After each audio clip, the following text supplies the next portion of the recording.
All right. What do you expect from a hostage negotiator from the United States? He'll say something like, "How you doing?" I speak New York too, even though I grew up in a small town in the Midwest, son of Richard and Joyce Voss, Mount Pleasant, Iowa. About as many people in the town I grew up in as are in this room right now. So I feel at home. All right, let me play this video first.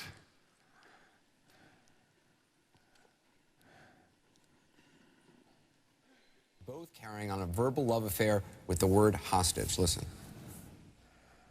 You do not hold people hostage or engage in ransom taking to get 100% of your way. They're trying to hold veterans hostage to force Obamacare on the American people. You cannot negotiate with a hostage situation. We've got a group of folks who think that they can hold America hostage. The president somehow wants to keep this hostage. They've taken hostages. No president should be held hostage. Holding our government hostage. Holding the U.S. hostage. Hold the entire country hostage. Hold them hostage. Don't hold anyone hostage. They took hostages. Hostage taking. Stop taking hostages. They had to take the country hostage. Whether or not it's correct to kind of use the hostage terms by politicians, when you see this, as somebody who's negotiated a lot, when you see what's going on in Washington, what jumps out to you? Well, there's two things about that. You know, on a personal note, I like that they use the word because then it gives me a chance to be on your show. And I get it. You know what? I haven't been able to focus on anything. His company is called the Black Swan Group. That is the baddest-ass name I have ever heard. I love that. Now, what is the Black Swan Group? That's like the coolest. What is that?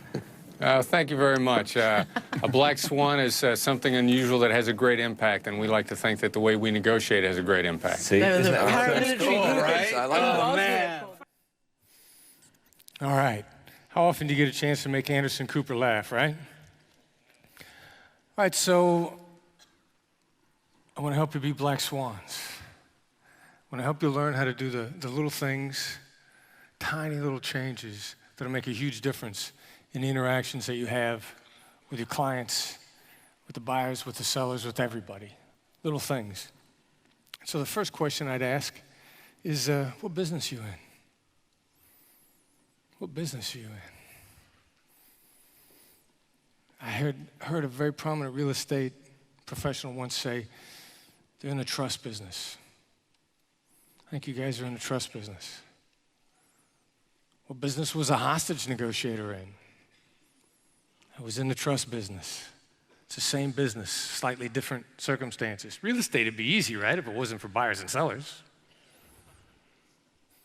But it's a trust business. And I had the pleasure to listen to several of the speakers yesterday and today. And one of them that really brought it searingly home to me is to you guys are doing exactly a type of negotiation that we did. It's absolutely the same thing, only the circumstances a little bit different. So I'll get there in a minute, but I would ask you to consider this circumstance. I was the FBI's lead international kidnapping negotiator. That meant that I was responsible to work on a safe return of any American that got kidnapped overseas anywhere in the world. And it's a big world, and there are a lot of Americans. So when I was doing it, we were fairly busy. I get a call one day. I'm in Washington, D.C. 12-year-old boy's been kidnapped in Haiti. Now, at the time, before the earthquake that happened in Haiti a few years ago, the kidnapping industry in Haiti was thriving, and it was a business. Kidnapping is a commodities business, make no mistake. Doesn't matter how we feel about it, it's how the other side looks at things. And they had a great business model in Haiti at the time. It was a really good model. Kidnappers would carjack a car with more than one person in it. You get a car, you get a couple of people. You let one of the people go to scare up a ransom, so they notify people that there have been a kidnapping, and you got another person, you got a car. The benefits just continue from there. If they have a car, they probably got money to pay a ransom. You got a car in Haiti, you got some money. And if they don't have any money, you got a car. So it's a great business model. Now what's happening at the time is a lot of dual nationals are getting kidnapped. The bad guys do not know that they're grabbing American citizens. They think they're grabbing Haitians. One of the great things, if you will, that I took for granted that I love about the United States, where I grew up. You're an American citizen if you're born there. Very few places in the world that are like that. It's primarily a Western Hemisphere, American Hemisphere function. You're not American by birth in Australia. You have partial birthrights by being born here, but you have to be born of a citizen. That's not required in America, so the advantages of American citizenship for people from developing countries are very high. So what's happening at the time is Haitian mothers, knowing that the very best gift that they can give their child on their first birthday is a gift of American citizenship, are finding their way into the United States one way or another, legally or illegally, so the child will be born an American citizen. This is why all these Americans are getting grabbed. In kidnappings, the bad guys don't know they're grabbing Americans. So there's a 12-year-old Haitian boy. He's kidnapped. His father is not an American citizen, but he knows his son is. So he goes to the U.S. Embassy and says, my son is an American citizen. He's been kidnapped. And you're the U.S. government. You're supposed to help me. And the embassy says, the FBI is going to help you out. Now, I'm not entirely sure what went through his mind when they told him that. But I think he probably thought something. About 15 minutes later, he was going to hear on the front door, and Will Smith and Tommy Lee Jones would be standing there. Well, maybe give them FBI hats just to make them official, right? But instead of Will Smith and Tommy Lee Jones showing up at his front door, he gets a call about 20 minutes later from some guy named Chris Voss in Washington, D.C., and he literally says to me, you're in Washington, D.C., how you gonna help me? Now, how long do you think it is before this guy hangs up the phone on me? Maybe 5 seconds. Now, I've kind of been through this before, and I've done it wrong before. I've shown up in other countries where they'd never seen me before, and I was supposed to be the FBI expert, advise on negotiation. Actually, if I'm the FBI's expert, I'm the expert for the United States government. They hadn't seen me before, they didn't care. They want to know my background, and I was dumb enough to tell them what my background was. Dumb enough to give them my resume, where I'd been trained, how many years I've been doing it, not just an FBI hostage negotiator, I actually teach FBI hostage negotiators. And when I've done that in other countries in the past, they were suitably unimpressed. Might almost yawn in my face. So I already know that this is a problem. And what I say to this guy is, all right, this is the deal. Haitian kidnappers are not killing kidnap victims. Why? I know that's stupid because they kill each other at the drop of a hat, but they're not killing kidnap victims. Now, today is Thursday, and Haitian kidnappers love to party on Saturday night. So if you do what I tell you to do, we'll have your son out by late Friday, early Saturday morning. He said, tell me what you want me to do. We had his son out Saturday morning. Now, this isn't that much different from what you're faced with for a variety of reasons, which we'll get into. I would point out to you that he never asked me how long I'd been a hostage negotiator. He never asked me how many kidnappings I worked. He never asked me how many kidnappings in Haiti I worked. He never asked me if I'd ever even been to Haiti. I've never been to Haiti. He didn't ask me if I spoke the local language, Creole. You might ask yourself, Chris Voss, lead international kidnapping negotiator, is supposed to work kidnappings all over the world. How many languages does this guy speak? By now, you've realized the answer to that is barely one. None of those questions. Because as soon as I told him exactly what he was faced with, what the landscape looked like, as soon as I displayed an understanding of what he was faced with, he says, tell me what you want me to do. The people that you interact with don't care what your resumes are. They really don't. Your resume correlates loosely with whether or not you can do the job. Loosely with whether or not you understand. If you understand the challenges they're faced with, nothing else matters. the amount of trust and belief that they have in you in the trust business ramps up exponentially. Notice also, this approach is what we like to call, in many cases, the delay to save time. Notice I didn't say to him, I understand the market. And kidnapping is a market. It's a business. The first time I got briefed on international kidnappings, when I was brought in to become a kidnapping negotiator, I thought they were going to give me the secret handshake, and the secret code words. And the man who became my mentor stood up and said, in every country you'll find out they're going to have an initial opening demand, and they're going to expect to settle for a certain percentage of that demand. And they're going to have an expectation of how long the kidnapping is going to take. And each and every country, it's going to be different, but each and every country is going to have that profile. And I remember thinking to myself, this is a market for human beings. I was kind of blown away by that the first time I thought about it. But it was a market. The commodity was human beings. And we had to learn what the expectations were of the people that we were faced with so that we could navigate that. Basic negotiation, basic understanding how the other side looks at it, getting out of your own way, what you think of it.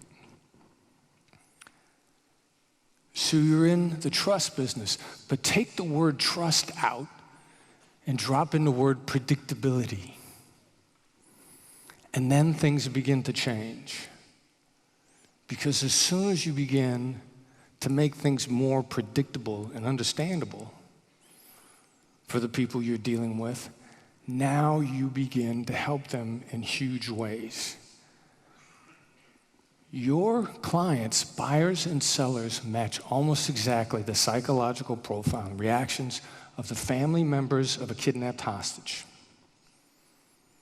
Somebody's family member gets kidnapped, their child gets kidnapped, and their hopes and dreams for the future have been taken hostage, have been hijacked. When your home is for sale, or you're trying to buy a home, these are hopes and dreams for the future. Very same profile. You can Google the most stressful events in people's lives, and buying or selling a home, especially selling a home, is very high on that hit parade.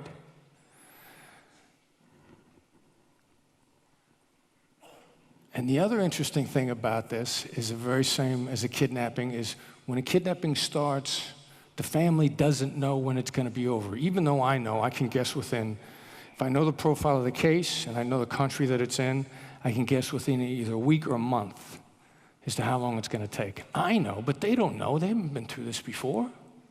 One of the definitions of traumatic stress is that it's unrelenting. They don't know when it'll be over. Your clients, your buyers and sellers, they don't know when this is going to go away. They don't know when it's going to be over, and that is overwhelming for people. That's why they call it traumatic stress. In the kidnapping business, we found out that the families of kidnapped victims suffered traumatic stress at the same rates as the victims because they didn't know when it was going to be over. So that being said, what are some little things that you can do to make it easier? With these guidelines that I'm going to share with you, and I heard some of them talked about yesterday, word for word, by some of your top professionals in the room. We didn't have one single family go off track, go in the wrong direction, not follow our guidance when we followed some of these simple things. One of the things that I told that father when I spoke to him on the phone, since he doesn't know how long the kidnapping is going to last for sure, even though I've already given him a time frame, and I know as soon as I hang up the phone with him that the fear is going to come rushing back in. If he doesn't know the next time I'm going to call him, it's overwhelming, but I tell him, I'm going to call you back in an hour. Every time that I spoke to him on the phone, I said, you'll have me back on the phone in an hour. The father, if he doesn't know how many days it's going to be, is going to be scared to death. But if he knows he's only got to last for an hour, he can hang in there for an hour. I heard Supermom yesterday talking about calling her clients 3 times a week, no matter what. That's phenomenal advice. Because if you've got a client that doesn't know when it's going to go through, They're sitting there waiting for the phone to ring, not knowing when it's going to ring. The unknown is a huge stressor. Here's how bad of a stressor the unknown is.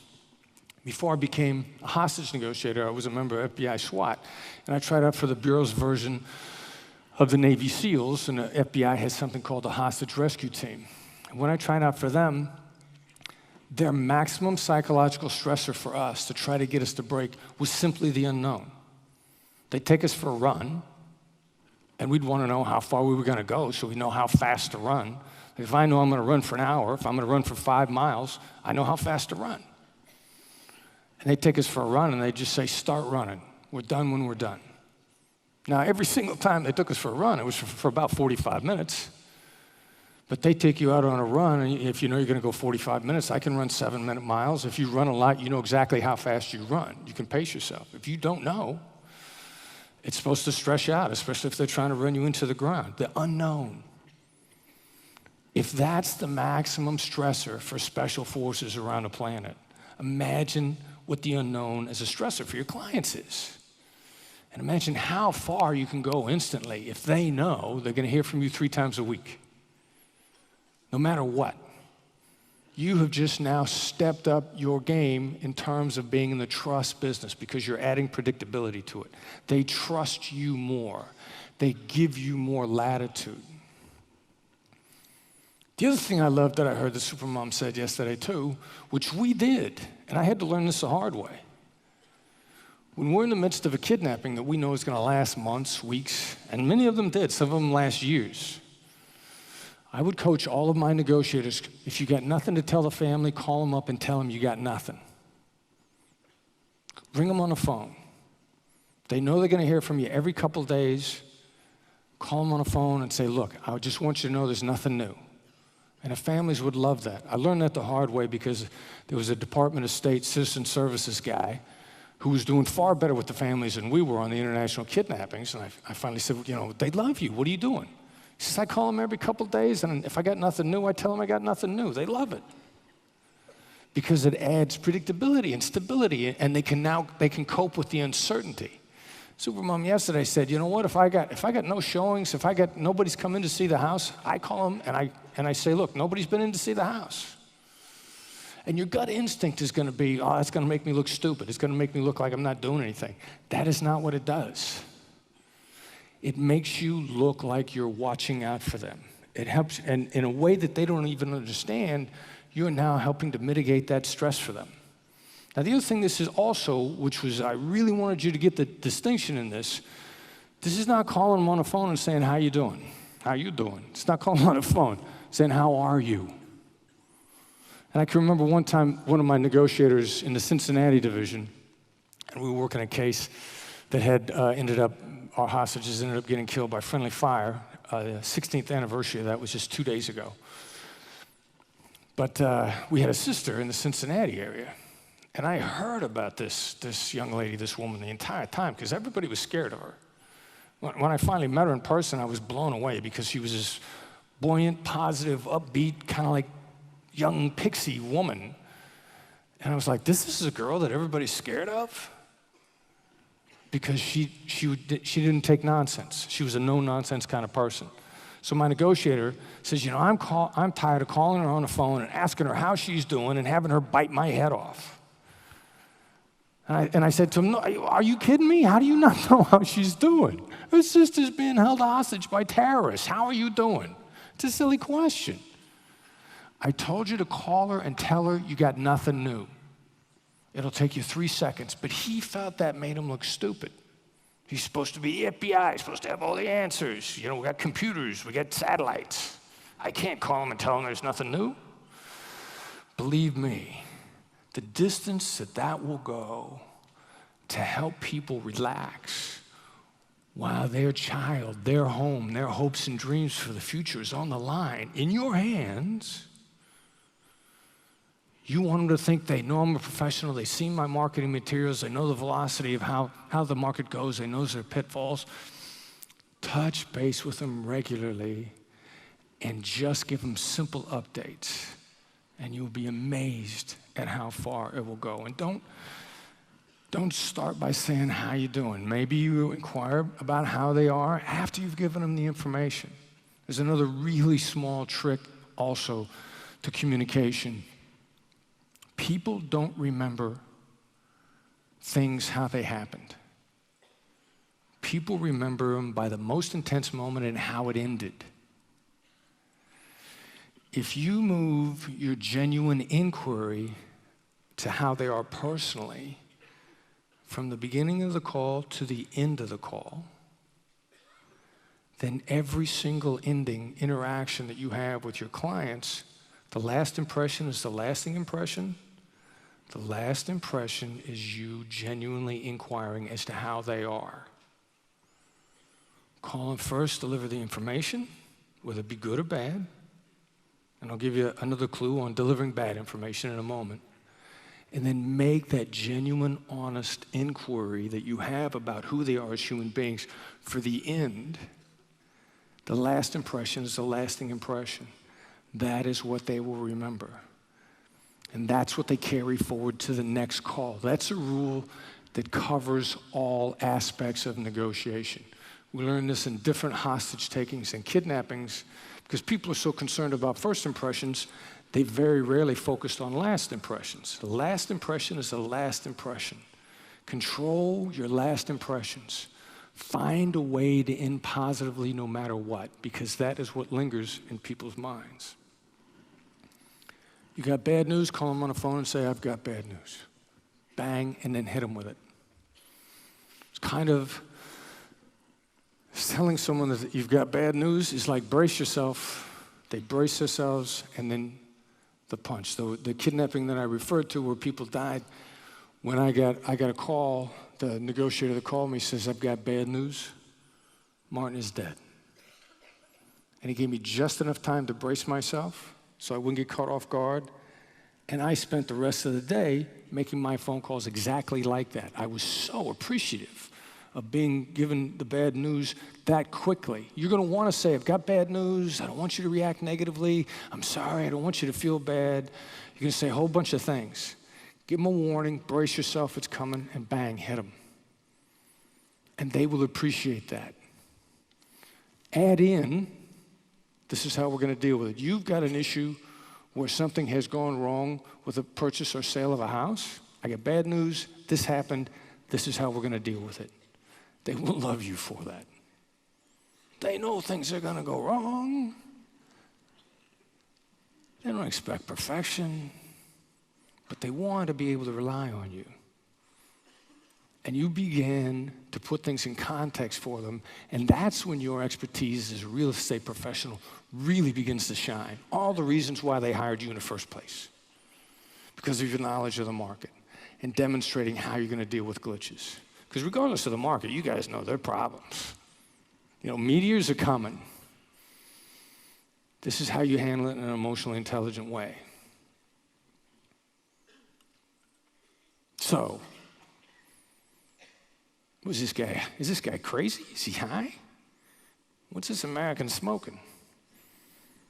What's wrong with yes? That was what they, why is yes wrong?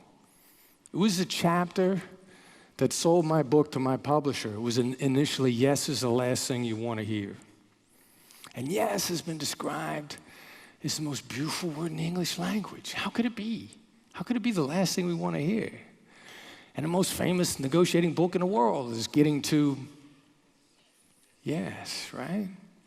And even Dr. Cialdini, who was here yesterday, he's got a book called 50 Scientifically Proven Ways to Get to Yes, which I bought because it's like 50 ways to leave your lover, right? It's 50 scientifically proven ways to get to yes. I want those 50 ways because we love yes. There's an interesting story. Supposedly when John Lennon first began to fall in love with Yoko Ono, he went to this art exhibit that she'd put together. It was like this obstacle course art exhibit where you climbed over stuff and you crawled under stuff, and then you got to this rickety ladder and you climbed the ladder, and at the top was a telescope, and you looked through the telescope, and in small letters on a far wall with the words, yes.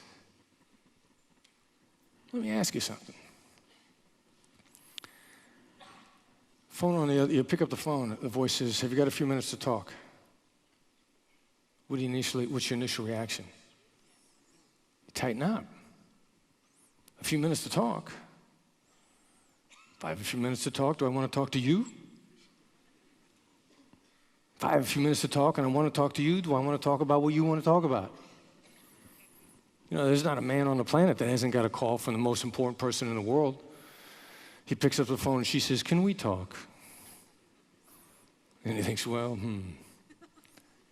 I know I like talking to you, but somehow I don't think I want to talk about what you want to talk about. After that, how long is a few minutes?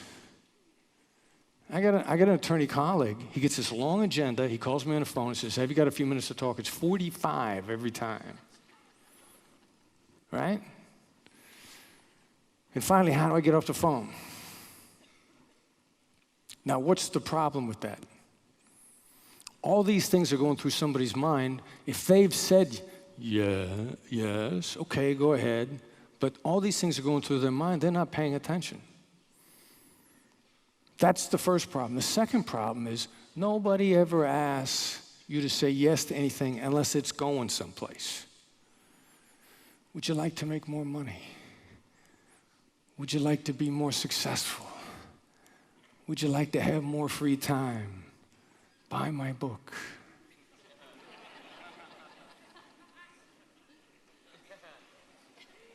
Nobody ever asks you yes unless it's going someplace, ever. And experiment with this a little bit, because you cannot get a straight, flat yes out of anybody. My son and I were talking about this the other day. We walked up to a guy.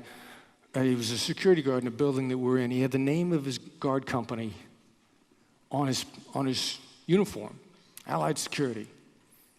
So we walk up and we're handing him our identification on the way out.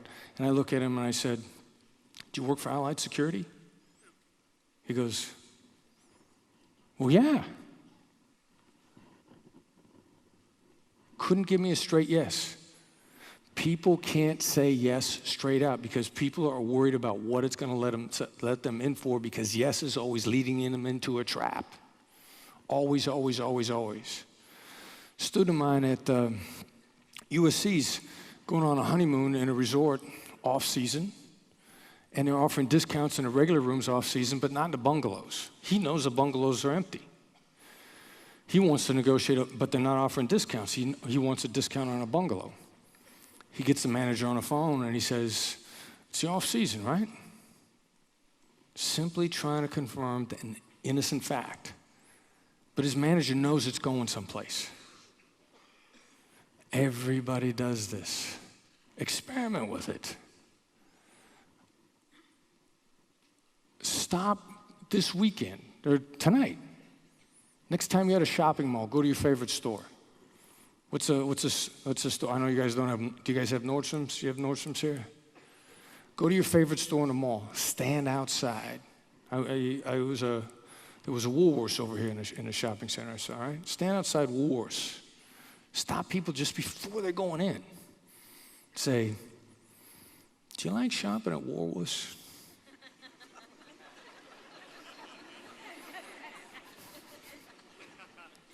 I bet they don't go in.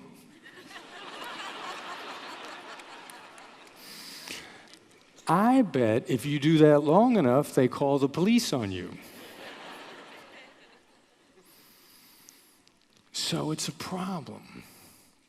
But we love to hear it, but we're driving for it. We don't know how nervous we make other people. And the interesting thing was, when I was working on my book, one of the writers that I work with said, as a hostage negotiator, Chris, how'd you get hostage takers to say yes? The only question he ever asked me that completely stumped me. And I just went completely silent. I said, we didn't. It's useless. Not one single hostage negotiation technique designed to get somebody to say yes. Not one. I will tell you as an aside note also, the hostage negotiation teams in Australia, in the United States, and in Hong Kong, and in Cape Town, South Africa, and Tokyo, Japan, and Bogota, Colombia, all use the same skills. The exact same skills. Because they work on human beings. And that's a universal component. Before we were any ethnicity, before we were even gender, we were human beings. And these skills work on human beings. So instead of getting them to say yes, this is what we want to get people to say. That's right. That's right is what you say when you hear something as a complete truth. That's right is when you feel connected to somebody. Now, I will point out that that's right is not the same as you're right. Your right is a problem. Your right is the biggest fake agreement there is there. Your right is when somebody you're working with is hounding you about something that you don't want to do, and they won't leave you alone, they won't listen to you, so you look them in the eye and you say, "You're right." And they get a big smile, and they walk away. And they leave you alone. And they come back the next day, and they start in on you again. And you go, "You're right." And they leave again. So we tell people that we want to maintain a relationship with, we like them, or we have to maintain the relationship, we just want them to shut up and go away. It's code for please shut up. But that's right, on the other hand, is huge. Let me introduce you to a friend of mine. American kidnapped in the Philippines, another Philippine story. He's got himself in the hands of this guy. Bad to the bone. Straight out of the movies, sociopathic, rape and murder and head chopping terrorist. This guy was always photographed. If you're a terrorist, you like the media. That's why you're in the terrorism business. You want attention. Couldn't get attention as a kid. This is one way to get attention as an adult. He always had the same outfit on. Sunglasses, black bandana, black t-shirt, camo pants, 45 on the side. Thought it made him look dashing. Big ego guy. He's got our American. I am coaching this guy. As a lead international kidnapper negotiator for the FBI, what I really was an international negotiation coach. That's how I didn't need to speak the language. I know negotiations, I know human dynamics. I just need to find somebody that's coachable. This guy's coachable. He was a superstar. He also happened to be the head of their special action force, the SAF, their version of Navy SEALs. Very smart guy, understood how to learn, took the coaching. But make no mistake, my negotiator wanted to kill my killer. And he had a little bit of trouble sort of reconciling him to this nice approach, this tactical empathy approach. So much so that we're working together late one night, and he's kind of getting it, but he's not quite embracing it entirely because he wants to kill our bad guy. And we're sitting there, and I'm coaching him, and I see a snarl come over his face. Our bad guy's name is Sabaya, and my guy is Benji. And I look at Benji, and I say, I realize I got to get a "that's right" out of Benji. And I say, "You hate Sabaya, don't you?" He says, "I tell you I do. He is murdered and he is raped. He's cut the heads off of innocent people while they couldn't do anything about it. He's come on our radios while we were bombing his position and said, 'These mortars are music to my ears.' And the only way that he can do that is if he's standing over the body of one of my colleagues. I hate him." And with that, I saw Benji center himself and really fall into line. And he was ready to follow the direction that I was giving him. Now, this entire kidnapping, while this is going on, the demand for our American is $10 million. But it's not a ransom demand because our killer is smarter than that. He wants $10 million in war damages for 500 years of oppression, from the Spanish to the Japanese to the Americans, to the atrocities committed by the American general Blackjack Pershing, to the violation of the fishing rights, to the economic harm from over 500 years from 3 colonial oppressors. Now, you might ask yourself, while those things may have happened, what does that have to do with our American? Doesn't matter. Were you ever in an interaction where somebody was throwing tons of reasons for what they wanted at you that made no sense? Kind of nature of human beings. So we're going back and forth, and we can't get this $10 million reduced off the table, anything. And one day I said, we're going to press the reset button here. You're going to get Sabaya, our killer, you're going to get him to say that's right. That's your one goal of the next conversation. You're going to summarize all this nonsense, what he said and how he feels about it. That's the hard part for everybody. You want to take the facts and put your spin on them. We're going to go with their spin, what they say about it. You're going to talk about the 500 years of oppression, the injustices, the economic harm. And you're going to keep talking until Sabaya has no choice but to say that's right. 2 days later, my negotiator gets the killer on the phone and says, you're not after ransom for Jeffrey Schilling. You're after war damages because of the economic harm for 500 years of oppression. From the Spanish to the Japanese to the Americans, to the atrocities committed by the American imperialist invaders, the injustice of it all, the violation, the economic harm. And he goes on and on and on and on. And then he goes silent. And Sabaya goes silent. And he says, that's right. They sit in silence for a moment. And my guy says, let's talk again in a couple of days. Hang up the phone. We go from $10 million to zero in that conversation. That was the last time they ever mentioned money, the entire duration of the kidnapping. Kidnapping lasts a couple of more months. It has some ups and downs. They try to get some other intermediaries involved. Finally, the American walks away. He walks away on Maundy, Thursday, the Thursday before Easter. The Philippine military finds out that he's out walking around loose in the south of the Philippines. They fly down, they pick him up, they fly him out. The Philippine military claims that they rescued him in a daring rescue operation. Shot all these terrorists, wounded them. They crawled off into the jungle and died. That's why we don't have any bodies to show you. Flew Jeffrey out of there. I'm back in the Philippines about 3 weeks later on another kidnapping. I catch up with my guy Benji. He says, you're not going to believe who called me on the phone. I don't know, who calls you? Sabaya. Sabaya still got my guy's undercover cell phone, knows him by his undercover name.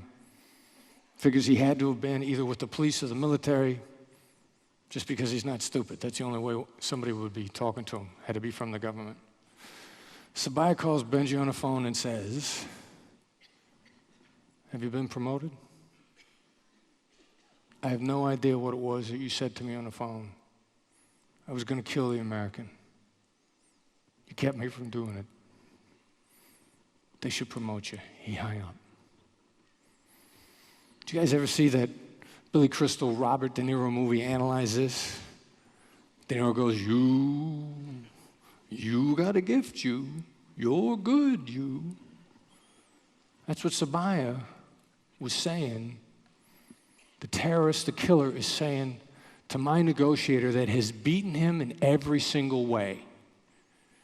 This terrorist got nothing. His entire organization ended up in a shambles. He actually ultimately ended up losing his job as a terrorist negotiator. And he still respected him enough. That's the way you want to lead people at all times. That's the key to a business that includes an ongoing and steady stream of referrals.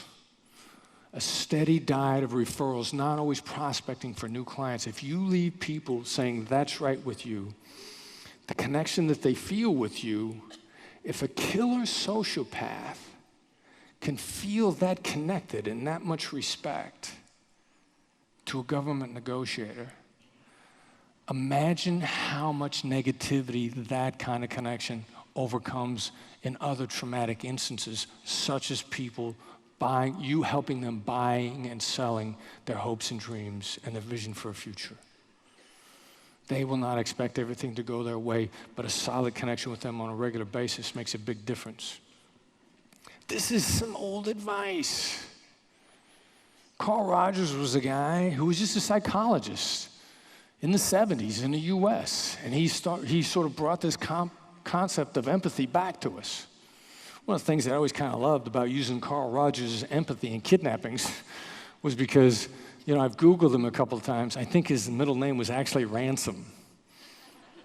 I just figured, this nice guy, if he knew that I was beating terrorists with what he taught, I don't know if he'd be happy or sad about it. But this is also the Stephen Covey advice: seek first to understand, then be understood. Covey told us to do this, but we didn't really know exactly how to do it. Most people want to look at somebody and say, I understand, and think that the other person feels understood. When the other person looks at you in the eye and says, that's right, that's when they feel understood. That's when the bond between the two of you have been established. That's when the other person is looking at you and saying, I feel empathy from you. And now I feel connected to you. I took this training, and I got brought into an oil company. They said, we need business negotiation, but I can't pay you for that because we're with security, and the other executives in the company don't want us being negotiating against them. So give us some kidnap negotiation training that'll work in business interactions. What do you got? I said, that's right. Let me come down and teach it to you. It'll be perfect. I taught it to them in Peru. I'm back in Houston. A few months later, one of the guys from the Peru training comes up to me and he says, hey, I couldn't wait to tell you. After the training, I was on the phone with my ex-girlfriend. She got a that's right out of me. I was good with it when it happened. I'm still good with it.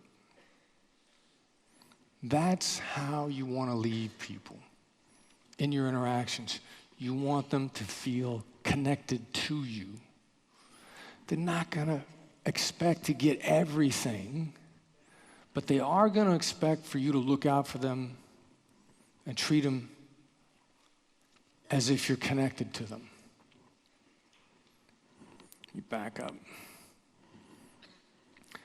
Work on this. This is going to be a little bit of a difficult habit to break. Getting out of the yes habit, you have a yes addiction. To give you an idea of how tricky it can be to break your yes addiction, because this isn't complicated. Make a fist with either hand. Put your right thumb up. Put your left forefinger out. Now switch. Switch back. Switch. Speed up. Quicker. Quicker. Quicker. If I'd asked you to do that while you were standing, some of you would almost have fallen over.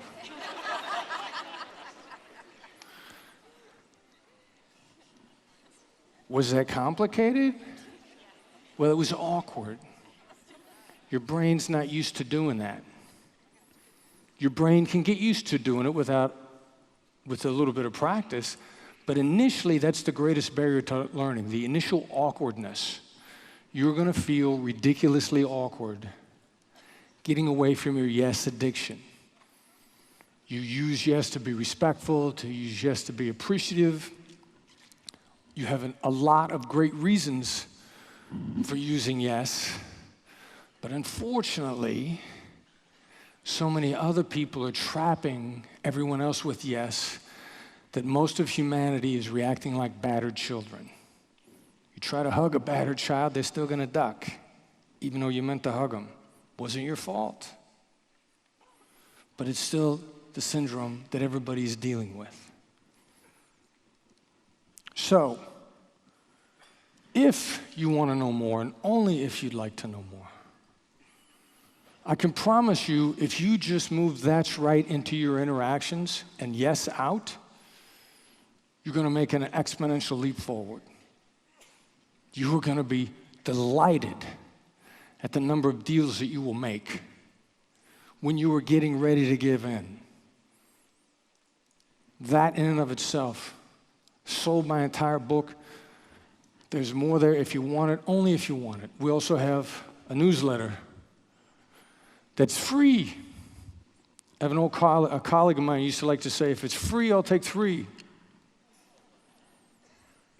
But I want to help you get better. You can move your businesses forward. Slight 2mm changes. All right, now I would ask all of you to stand up, please.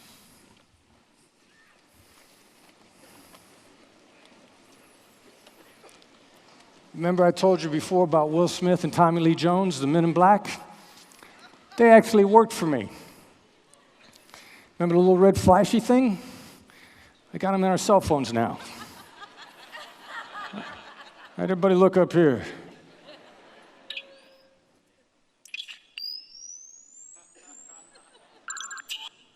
All right. Stay there. You are now all black swans. You appreciate that you are helping people in some of the most stressful moments of their lives, when their hopes and dreams for the future are on the line.